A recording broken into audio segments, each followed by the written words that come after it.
Welcome to the Mysore. మీరు చూస్తుంది కళ నిజమా అనుకోబాకండి. ఇది మన మైసూరులో దసరాకి సూపర్ అంటే సూపర్గా లైటింగ్ వేసి రాయల్ ఈవెంట్స్ అయితే చేస్తారంట. మీరు చేస్తున్న జైంట్ వీల్కి చూస్తేనే మీకు అర్థమైపోతుంది అది ఏ రేంజ్లో అయితే లైటింగ్ చేస్తున్నారు దసరాని. ఏదైతే ఆ మాట అబ్బా, దసరాలో మాత్రం ప్రతి వీధికి అయితే లైటింగ్స్ అయితే వేస్తున్నారు. దేని వదలేదు. మొత్తం దసరా కళ పండగ మొత్తం ఇక్కడే కనిపిస్తుంది.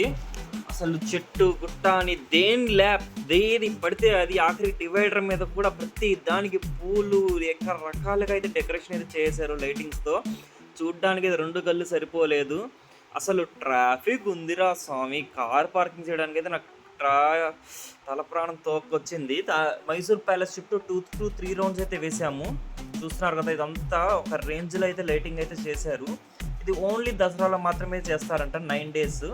So if you are planning to go to Mysore, వెళ్ళిపోండి అబ్బా, కళ్ళు మూసుకొని వెళ్ళిపోండి. బికాజ్ అక్కడ ఉండే అట్రాక్షన్స్ కోసం కాదు, కనీసం ఈ లైటింగ్ చూడడం కోసమే వెళ్ళిపోండి. చూస్తున్నారు కదా, ప్రతి దానికైతే లైటింగ్ అయితే అరాచకంగా వేశారు. ఇంకా ప్యాలెస్ లైటింగ్ నేనైతే ఈ వీడియోలో పెట్టట్లేదు, ఎందుకంటే దానికి సపరేట్ వీడియో ఉంది. ఇది చూడండి ఎలా అయితే గోపురాల్లాగా కట్టి చేస్తున్నారో. చాలా అంటే చాలా. ఇది ప్యాలెస్ ఎంట్రీ అనమాట. దాని ట్రాఫిక్ వామ్మో. ఇఫ్ యు ఆర్ గోయింగ్ ఎర్లీగా వెళ్ళిపోండి, లేదంటే నాలా ఇరుక్కుపోతారు. బాయ్.